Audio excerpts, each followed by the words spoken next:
Taking on our next guest, the young star on the rise for TFC and hopefully for Canada, Jordan Hamilton. Jordan, welcome, my friend. Thank you, thank you. Pleasure's all mine. Jordan, let's talk about it. I was there Saturday with my whole family, and I couldn't feel much more happier for you getting that goal. Obviously, a lot of the legwork done by the big atomic ant, my paisano there, Giovinco. Talk about the confidence you must have right now after getting that goal and playing minutes that are important for this team. Seba made a great run, and I was luckily there to follow him up off a great save by Stefan Fry. So it was a really good team goal, and I obviously feel confident in myself. I've always been pretty confident in my abilities, but it's a great honor to be able to play with the first team on a fairly regular basis now, and I'm just trying to keep my T-shirt on my back. Jordan, I got to tell you, I followed you last year closely with USL TFC's 2 team, and there's something different with you this year, especially playing a lot of first team minutes with the big squad. You seem confident, you seem relaxed, but you understand the responsibility and how important this is for you right now in your career. Have you taken everything in and have you said, this is my chance, I'm not going to let it go? Yeah, last year there was certain things that were expected of me that I wasn't bringing on an everyday basis, and since preseason this year, I've really been pushing myself every day, and in the off season I pushed myself really hard, so it's really paying off now, and I feel great out there, and I've been waiting so long, all the way back to my first preseason with Aaron Vinter as the head coach, and I've just been waiting for a chance, and I would not let it pass me, so I'm doing everything I can. And Jordan, Coach Vanney also said that you have warranted more time, more playing minutes. It doesn't matter who comes back. That's got to be outstanding to hear your head coach say that you've earned the minutes. Yeah, I had a talk with Greg about 4 weeks ago before any of this happened, and he told me what he expects of me, and I've been trying to do that and more. So I really appreciate his communication with all the players, and I'm really happy right now. So Jordan, talk about that. You said it, communication. You're a professional player, and many professional players worldwide always want communication. And I always believe, as a head coach, especially in today's game, you need to have that door open to talk to the young players, to explain what you want. And then if you don't get what you want after explaining it, well, too bad. How important is that for you as a player to have that communication with head coach Greg Vanney? It's not just Coach Greg, it's the whole staff at Toronto FC. The doors are always open, and you can always walk in, and if you need to know something or you need to ask something, they're always ready to communicate. And I think that's a huge part of being a professional is knowing what's expected of you on an everyday basis, not just come game time or one practice here and there. You've got to really bring it every day. So, it's great. It's a great family environment at Toronto FC, and everyone communicates with everyone. Let's talk about some of the guys that you're surrounded with this year. Will Johnson, Michael Bradley, Drew Moore. These are warriors. These are veterans that understand MLS. These are guys that in training sessions don't take a second or a minute off. How great is that to see these guys bringing it during training and in games? And how important is it that it's rubbed off on you that you know you can't? Because these guys will come right in your grill house, Jordan, and they'll say, hey, let's get it going here. Yeah, it still happens. Every one of the older guys and the more experienced guys have been pushing me since they've been around. Michael Bradley personally takes time out of his day all the time to tell me what to do better and tell me how I can help the team more. And guys like Will Johnson and Drew are probably the most experienced MLS players on the team, and they're pushing themselves to their limits every day. So it's really great to see that nobody really takes a day off. Jordan, you and I live and breathe the city of Toronto. We know it, quite well. But the support is unbelievable since day one. You've traveled in other parts of the world. You've traveled in different cities in MLS early on in your young career. But again, it's unbelievable the support that these TFC supporters show you and all the squad as they did after you got that goal. It's just got to uplift that squad, knowing that you're going to have 25, almost 30,000 every game. Yeah, I mean, it's incredible. I still, to this day, think that Toronto's the greatest city in the world, and our fans are very high up there with the greatest in the world, in my humble opinion. So, I just, after that goal, I just felt like I had to go run towards them. So I always try to include them because they're chanting all game long, and they're always there no matter win or lose, or losing streak or winning streak. They're always there, so it's good. As a Canadian kid, Jordan, let's put all the cards on the table. How great does it feel as a Canadian kid, a local boy, to start, to score, to play important minutes, and to show everyone in MLS that Canadian guys can play with anyone?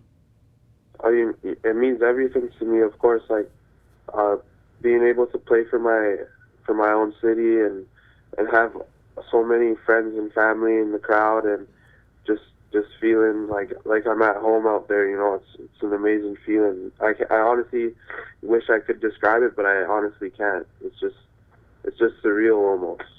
Let's talk about some of the other places you visited in MLS. Orlando, maybe one of the New York teams. The atmospheres there are unbelievable as well. Orlando packs them in, unbelievable, 40, 50,000.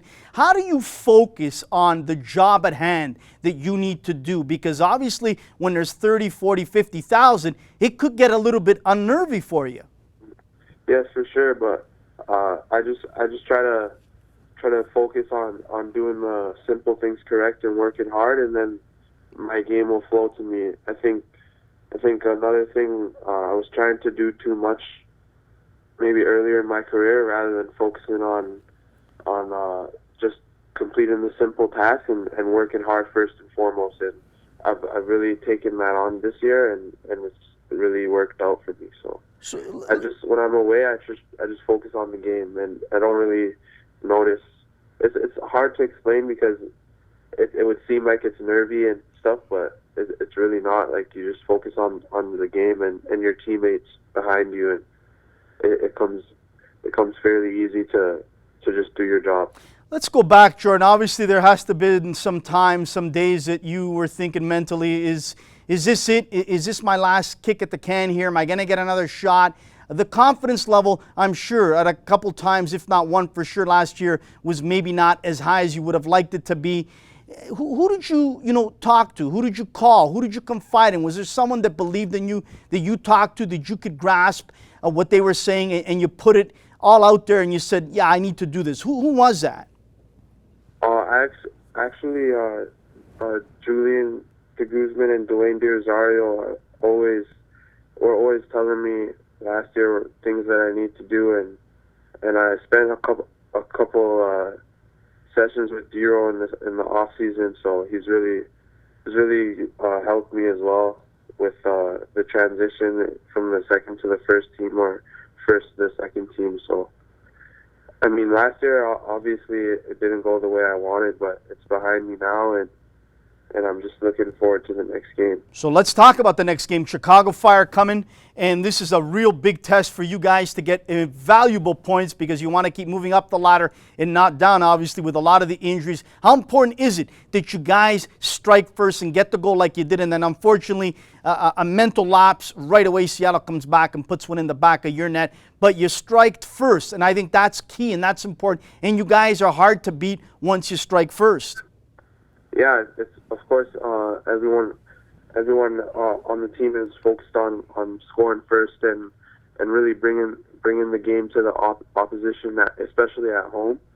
And tomorrow, against Seattle, I think we were the better team, and I think most would agree. But at the end of the day, that's football, and you've got to take your chances. And tomorrow we've just got to go out and focus on the game plan and execute, really. George, just before we let you go, obviously growing up in these parts, you must have played for a youth club that still has a lot of wonderful memories in your mind and in your heart, and there had to be some youth coaches who you want to thank that where you're at today, it wouldn't be without their help. Who helped you along the way, Jordan? Was there a coach that believed in you? Was there a parent, a sibling? Who believed in you? Who never gave up on Jordan Hamilton? There's actually a couple.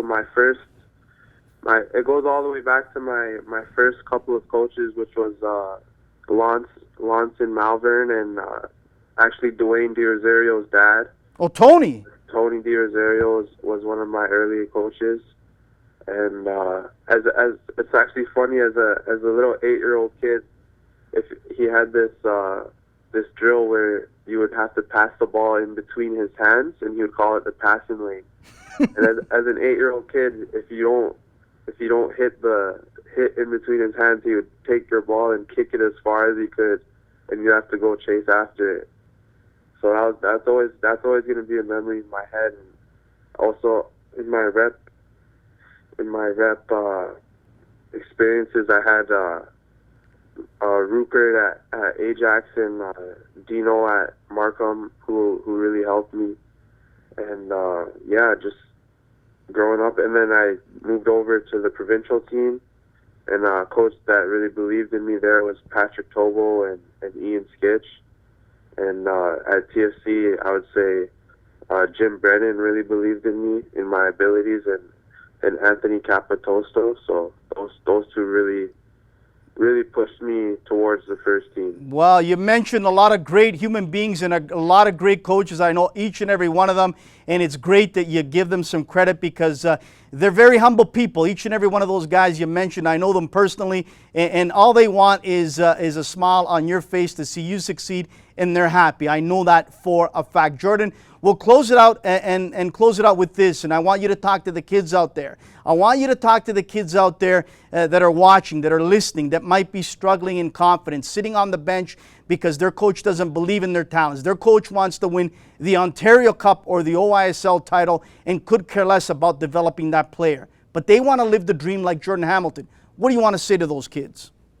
I would say just find the right environment for themselves and just keep working hard. Just because one coach doesn't believe in you, that means that you're not going to make your dreams come true. I've had coaches that don't believe in my abilities, and I've sat on the bench many times. Just every time I got on the field, I just try to do what would get me to the next level, which was score goals. And unfortunately, I've somewhat made it to where I want to be right now, and still have to work hard every day to keep getting that opportunity. So I would tell them just keep following their dreams, and they know within themselves what they have to do, and just because you don't play every game or you're not in the main drills in practice or something like that,